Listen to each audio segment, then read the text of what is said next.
বাইরে থেকে সুন্দর দেখালে আম ভালো হয় না। আজকে আমরা দেখাবো কিভাবে ভালো আম চিনবেন এবং কিভাবে পরিপক্ক আম চিনবেন। আমাদের সাথে আছে নূর ভাই, তার কাছ থেকে জানবো আসলে ভালো আম চেনার উপায় কি এবং পরিপক্ক আম চেনার উপায় কি। নূর ভাই কেমন আছেন? আছি আলহামদুলিল্লাহ ভালো। আপনি কেমন আছেন ভাইয়া? ভালো আছি। এই বাগানে মূলত কি কি জাতের আম আছে? এই বাগানে আম আছে হলো যে খিরসাবাদ, যা হিমসাগর আম।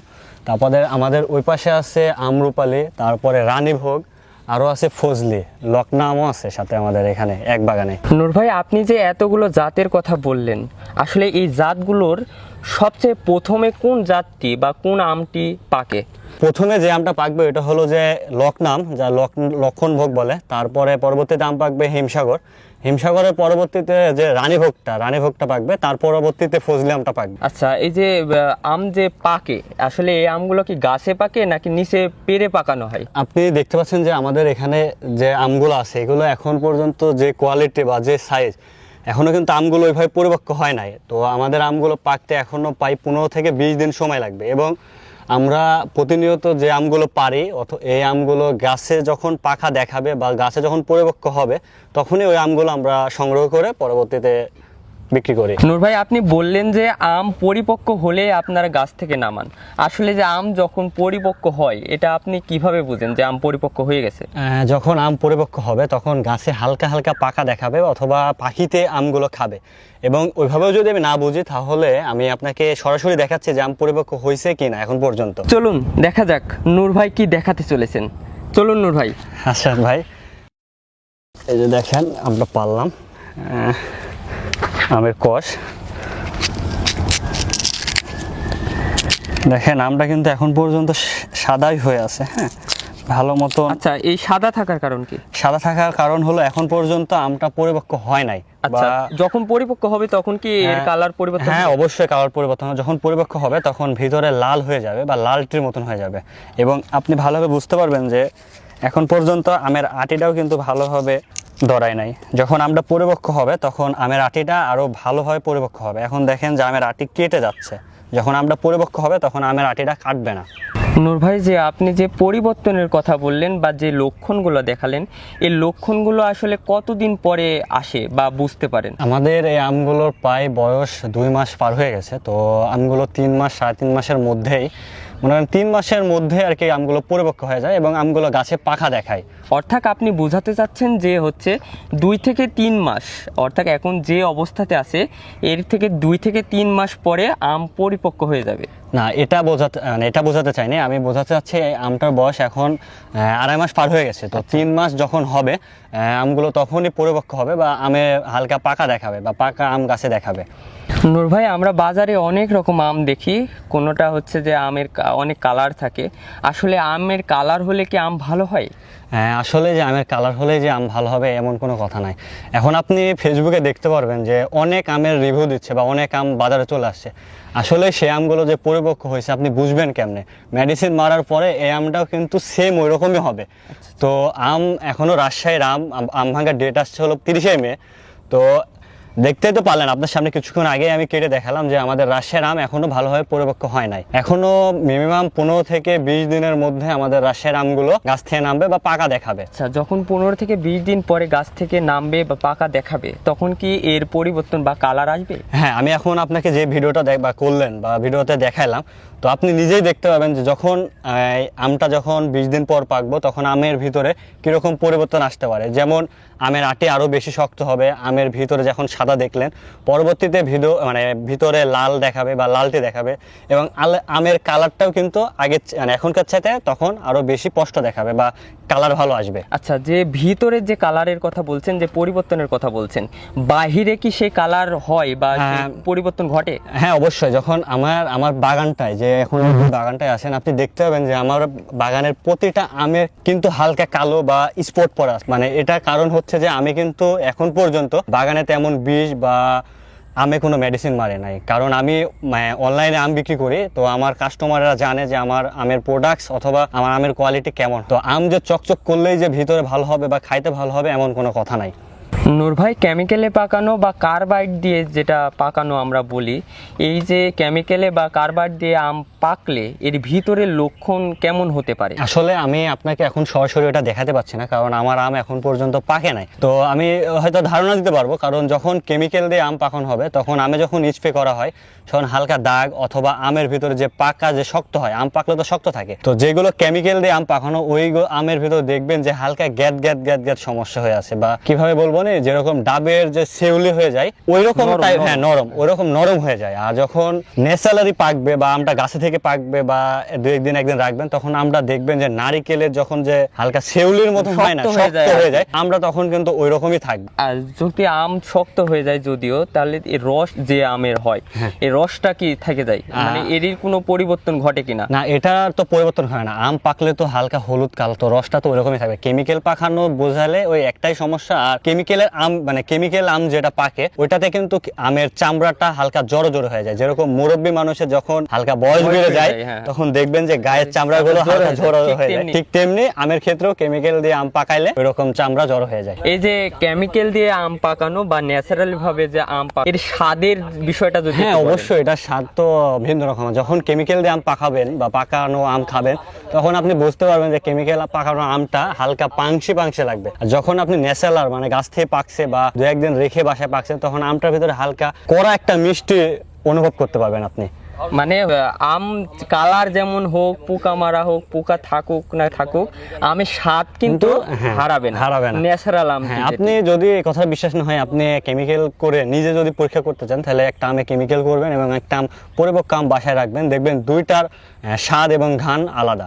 নূর ভাই, হচ্ছে যে কেমন দাগ থাকলে আম না কেনাই ভালো? আমি আপনাকে দেখাইতে পারবো কেমন আম থাকলে, মানে যে আমটাতে মাছি বসবে বা মাছি বসছে ওইরকম আম এই যে পেয়ে গেছে, হাতের কাছে আছে।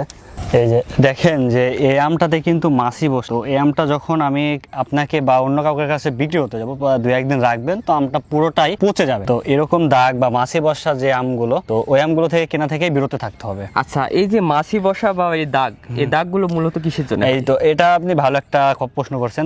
আমি দেখেন যে আমার অনেক আম মানে গাছের বাগানটাতে প্রতিটা আমের ক্ষেত্রে দেখেন যে আমার স্পট বা হালকা ইয়ে হয়ে আছে। আমি এই আমটাতে কিন্তু বেশি প্রকার বিষ বা কিছু দেওয়া নাই। তো যখন আমি স্প্রে করব তখন কিন্তু মাছি বসতে পারবে না। আমার আমে স্প্রে নাই, এর জন্য আমার অনেক আমি দেখবেন যে মাছি বসা। তাহলে আপনি বলতে চাচ্ছেন যে যখন আমটা স্প্রে করা হবে তখন কিন্তু মাছি বসবে না? মানে এটা একটা উদাহরণ যে আপনি কোনো কেমিক্যাল ব্যবহার করেন। আমার প্রতিটা আমে মানে এই আমগুলোতে বেশিরভাগই দেখেন যে সব স্পট, তো মানে অনেক আম নষ্ট হয় আর কি। যখন এখনো 20 দিন প্রায় 25 দিনের মতন আমগুলো থাকে, তো মনে করেন এই আমগুলোর 5 ভাগের ভেতরে 1 ভাগ নষ্টই হয়ে যাবে আর কি। আচ্ছা, আমের কি কি সমস্যা হতে পারে না দিলে? আমে বেশি কোনো সমস্যা না। আমে যখন বিষ না দেওয়া হয় তখন আমে স্পট পড়বে, আমটা বেশি কালার হবে না আর কি। মানে কালার বলতে গেলে মানে ফ্রেশ দেখাবে না। যে আমে হালকা পোকা বসতে পারে বা মাছি হানা দিতে পারে। এই পোকা বসা বা মাছি বসা এটা আপনি কিভাবে রোধ করছেন কেমিক্যাল ছাড়া? এগুলো কিছু হলো যে আছে, দেখেন আমি আপনাকে দেখাইতে পারবো, চলেন দেখি। এই যে আসেন, দেখেন আমার গাছে এই যে একটা বয়মের মতন একটা জিনিস ঝোলানো আছে, দেখতে পাচ্ছেন? জি জি। ওই বয়মের ভিতরে দেখেন যে অনেকগুলো কিন্তু মাছি পড়ে আছে। তো আমি ওইভাবেই আর কি আমগুলো প্রতিরোধ করছি বা মাছি থেকে সংরক্ষণ করছি। আচ্ছা, আমি দেখতে পাচ্ছি এখানে যে বয়ামের ভিতরে একটা কিছু দেওয়া আছে, মূলত এই জিনিসটা কি?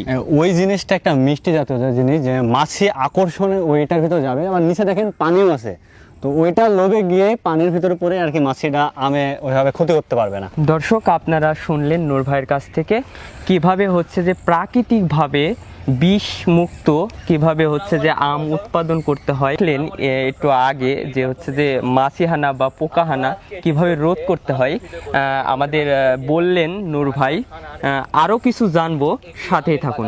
নাকে গন্ধ নিলে কি আম আসল আম বোঝা যায়? হ্যাঁ অবশ্যই, নাকে গন্ধ নিলে তো আম আসল আম বোঝা যাবে, কারণ যখন আমটা পাকবে তখন তো নাকে গন্ধলের একটা ঘ্রাণ পাবেন। হ্যাঁ, ওই ঘ্রাণটাতে বুঝতে পারবেন। মেডিসিন করা আম এবং যেটা মানে একদম অরিজিনাল পাকা আম, ওটার ভিতরে অনেক তফাৎ ঘ্রাণে পাবেন। মেডিসিন করা আমে বেশি গন্ধ পাবেন না, আর যখন একদম কেমিক্যাল বিহীন আম বা ন্যাচারাল যেটা পাকা এটাতে প্রচুর ঘ্রাণ পাওয়া যাবে। নূর ভাই, অনেক কিছুই তো জানলাম, এ পর্যায়ে জানবো আপনি যে এত বড় একটা ব্যবসা শুরু করলেন এটা কিভাবে করলেন? আমি যখন এসএসসি পাস করি তখন আমাদের নিজস্ব বাগানে কিছু আম তখন করোনার মধ্যে আর কি ছিল, তখন থেকে আর কি আমি আমগুলো অনলাইনে সেল করার করি। প্রথমে আমার পেজে ফলোয়ার ছিল মাত্র 55টি, তারপরে আস্তে আস্তে এখন পাই আমার পেজে ফলোয়ার 50,000 প্লাস। পেজের নাম অর্গানিক জোন। তো আমি এখন পর্যন্ত পড়াশোনা করছি অনার্স ফার্স্ট ইয়ারে, এবং পাশাপাশি আমি একটা জবও করি ডায়াগনস্টিকে। এবং আমার বন্ধু পারভেজ ও সবসময় পেজ হ্যান্ডেল করে এবং আমি সবকিছুই আর কি দেখাশোনা করি, আমরা দুজন মিলে আর কি। মানে বাংলাতে যেটাকে বলা হয় পার্টনার। হ্যাঁ, এটা পার্টনার প্লাস বন্ধু আর কি, কাছের বন্ধু, দুজনাই মিলে হ্যান্ডেল করি বিজনেসটা। আপনি যে হচ্ছে যে নূর ভাইয়ের সাথে জড়িত হলেন কিভাবে? আমি ওই হচ্ছে অনেক দিন আগ থেকে ব্যবসাটা চালু করার পাশাপাশি ওই একলাও একটা মানুষ মানে চারিদিক থাকলে তো হ্যান্ডেল করতে পারবে না, তার সাথে যে কোনো একজন তো পার্টনার তো থাকাই লাগবে। আমি ওখান থেকে আমি আস্তে আস্তে মানে পরিচিত, আস্তে আস্তে পার্টনারশিপ। এই নূর ভাইয়ের কাছে একটু আসি, যে হচ্ছে যে প্রথমে যখন শুরু করেছিলেন তখন কোনো বাধা এসেছিল কিনা? হ্যাঁ, অবশ্যই ব্যবসার ক্ষেত্রে তো বাধা আসবে, এটা তো মাস্ট বি। অনেক জায়গায় ফেক অর্ডার আসে যে আপনি অর্ডার করছেন, আমার ডেলিভারি ম্যান চলে গেছে, আপনি বলেন যে আমি ব্যস্ত আছি, আজকে নিব না কালকে নিব। আম তো পচনশীল। আমি সবার উদ্দেশ্যে একটা কথা বলতে চাই যে বুঝে অর্ডার করবেন, কারণ আম পচনশীল। আপনি যাবেন 2 দিন সময় লাগবে, 1 দিন সময় লাগবে, যখন আপনি আমটা রিসিভ করবেন না তখন কিন্তু আমার আমটা পচে যাবে বা নষ্ট হয়ে যাবে, তখন একটা আমি ধাক্কা খাই। এরকম প্রথম অনেক এরকম ধাক্কা খেয়েছি। ইনশাল্লাহ এখন ওইভাবে আর ফেক অর্ডার আসে না, এবং আমি বুঝতে পারি যে কে ফেক অর্ডার করছে বা কে রিয়েল অর্ডার করছে। তা পারভেজ ভাই হচ্ছে যে এই যে কাজগুলো যে আপনি করেন বা এত কিছু যে হ্যান্ডেল করেন, আপনার কেমন লাগে? আমার ইনশাল্লাহ ভালোই লাগে। আচ্ছা, আপনার অভিজ্ঞতার কথা একটু বলবেন। আমার অভিজ্ঞতা যেটুক মানে পড়াশোনা করেছি, যেটুক জানিছি, আম হচ্ছে আপনি বেশি যদি পাকার পর 5 থেকে 6 দিন বেশি দিন রাখেন, আম কিন্তু পচে যাবে। নূর ভাই, শুরুতে বড় কষ্ট সবচেয়ে কি ছিল? শুরুতে বড় কষ্ট ছিল করোনার মধ্যে, তখন গাড়ি ঘোড়া তেমন চলছিল না। আমার বাইক ছিল, বাইক নিয়ে আর কি ওকে রাখতাম, বাইকের পিছনে 2টা করে ক্যারেট সাজাই বা ব্যাগে চারপাশ দিয়ে ঝুলাই নিয়ে যেতাম। পরবর্তীতে করোনার শেষের দিকে আমরা ব্যবসাটা শুরু করছিলাম, পরবর্তীতে আস্তে আস্তে গাড়ি চলাচল সুবিধা হয়ে গেছিলো, তখন থেকে আর কি আমাদের অনেক ঝুঁকি আসছে। ব্যবসাটা প্রায় আমাদের 5-6 বছরের উপরে। পারভেজ আমার সাথে প্রথম থেকেই যুক্ত আছে, তো আলহামদুলিল্লাহ এখন পর্যন্ত আমাদের ব্যবসাটা ভালোই যাচ্ছে। আচ্ছা, এরকম একটা ঝুঁকির কথা যদি আমাদেরকে শেয়ার করেন। আমি একদিনে 4-5 মণ আম ডেলিভারি দিয়েছিলাম। তো 5 মণ আম হলো ঈদের মধ্যে আর কি জামে পড়ছিল গাড়ি, কুরিয়ার গাড়ি, তো 5 মণ আমি আর কি জ্বলে গেছে। এটাই সবচেয়ে বড় ঝুঁকি। তার পরবর্তীতে আর এরকম ঝুঁকি আসে নাই তেমন। নূর ভাই, আপনি কবে থেকে বাজারজাত শুরু করছেন আমের? আমি একটা আইডিয়া সাজায় রাখছি যে আম ভাঙার ডেট দিয়েছে 30শে মে, তো 30শে মে বা 29শে মে হয়তো বা ঈদ। তো আমি চাচ্ছি যে ঈদের 2-3 দিন পর থেকেই, বা ঢাকা থেকে যেসব লোক রাজশাহী থেকে আবার ঢাকা ব্যাক করবে, তখন তো জ্যাম থাকবে, তখন কিন্তু আমি আম পেরে যদি অর্ডার নিয়ে যদি ডেলিভারি দিই, তখন কিন্তু আমার আমটা জ্যামে থাকবে। জ্যামে থাকলে কিন্তু আমটা নষ্ট হয়ে যাওয়ার সম্ভাবনা আছে। তার জন্য আমি কিছুদিন সময় নিয়ে, হয়তো 2-3 দিন পর থেকে আমি আমার আমগুলো পেরে আমি বাজারজাত শুরু করবো এবং অনলাইনে সেল দেওয়ার চেষ্টা করব। মানে আপনি বলতে চাচ্ছেন যে ঈদের যে একটা ছুটি, এই ছুটিটা যাতে শেষ হওয়ার পরে।